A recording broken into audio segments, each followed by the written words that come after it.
What's up, guys? Going to talk to you today about when the right time is to hire an office manager. So first of all, we're going to talk about what the office manager does, and then second of all, we'll talk about when the right time to hire the office manager is. So your office manager is the hub of your business. They're usually the first person to talk to the customer, and they're usually the last person to interact with the customer. So that's why they are so important to your business. Now, I believe if you're starting your business from scratch, what you need to do is you need to learn and do all the processes. So your first year, if you're starting out, you don't have any, you're just picking up customers, you're going to be able to do a lot of the office tasks. You're going to be able to do QuickBooks. You're going to be able to do, should be able to do some of the accounting input, the invoicing, the accounts payable, the accounts receivable.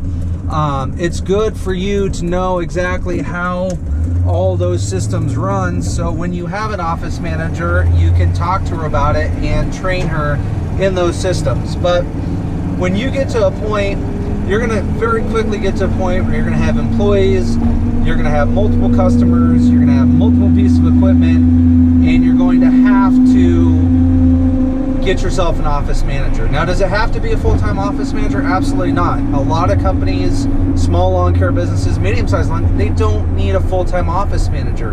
Maybe it's 2 hours a day, 3 hours a day, 4 hours a day. But those 2 to 4 hours a day he or she is working is critical to your business. Your business has to run off systems, and the office manager is the hub for those systems. So what does your office manager do? They typically they're going to be the first one when a call comes in. They're going to be the first one to take the phone call, take the email, take the text, talk to the customer, see exactly if it's a service that you guys provide, and then they are also going to then determine, okay, if it is a service we provide, then let's set the customer up with an appointment. So if the owner is the one out selling, then she or he will go into their calendar, set the appointment up, put the details in the calendar, and then the owner is going to go out, or the salesperson is going to go out, and they're going to do the meeting. They're going to meet with the customer, see what they want, take measurements, put the quote in the system. Sometimes the office manager may help assist in getting the quote out to the customer. Maybe it's the owner. It all varies on the business. But anyways, so then say the customer, well, and also the office manager is likely gonna, get the quote started, put the customer's information in with the quote, so it's ready to go for the owner or the salesperson to go in. Once they take all their measurements, figure out how many man hours, labor they need, then the owner's gonna go back in, put that in the system, finish the quote, send it out. And then once the customer says, yes, let's go and get this job done, the office manager typically going to go in and put the job on the job board, and then, put it on whoever's calendar, the production manager's calendar, the sales manager's calendar, your calendar as a business owner, depending on how you're set up. So then once the job is done and it's been completed, your office manager's going to go back and help you track how much time did they have on the job, how much indirect time, how much direct time, how much material, and help you determine, okay, this is what we bid the job at. What did it actually come in at? And did were we on time? Did we hit our bid?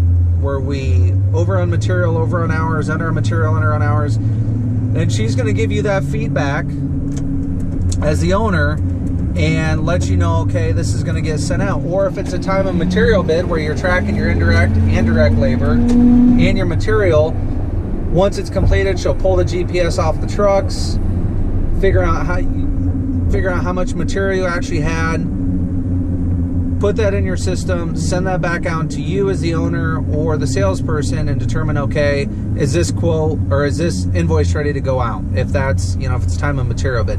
Same thing applies if it's a fixed bid. You can't obviously change a fixed bid, but it's going to allow you to know whether you won or lost on that. So then once the job is complete, you agree that the invoice is ready to go out, owner's happy with the invoice, you're happy with the invoice, or the office manager's happy with the invoice, she will then send it out to the customer.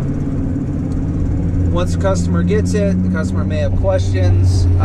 Probably 80% of the questions are going to be for the office manager. 20%, maybe it's about the job or the billing of the material, will go back to the owner of the business to answer those questions. So once the customer's happy with the bill, they send a check in, pay online, pay with credit card.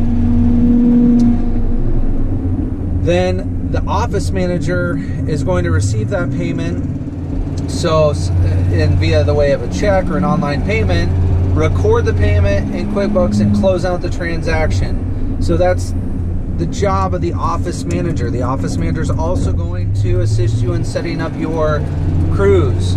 So mowing, the mowing schedule, tracking what properties have been done, what properties haven't been done. If your trucks are running GPS, she's going to set up the landmarks for your business so that she can track on a daily basis what properties have been done and what properties haven't been done. Your office manager does not have to be in the office. With today's technology, she can work from home and via GPS can track exactly where your trucks were that day and what properties got done. So that's kind of what the office manager does. When do you know it's time to get an office manager? When you are running out of time to do your office duties, and maybe year 1, and maybe year 2, and maybe year 3, you need to start looking for an office manager. Your job as the owner of a business is to run the business, manage the office, manage the crews, manage the money, manage the bookkeeper, all that. So as you start running out of time, you start picking up jobs, you need to start looking at an office manager. The office manager is the central hub of the business, likely one of the most important tasks a business owner has at their disposal. If your office manager leaves after being with you for so many years, you're going to remember how important that person is. So anyways, I just want to do a quick video, run through when you can get an office manager. If you're trying to figure out how to afford an office manager, go back to my video about tracking your gross profit on a job. Once you know the gross profit overall of your business, you can then go look at your expenses, what you have left over, and see if you can afford an office manager, or see how much more revenue you need to produce to be able to pay that office manager. So anyways, that's all I got for now. Leave comments below. Let me know what you think. Thanks.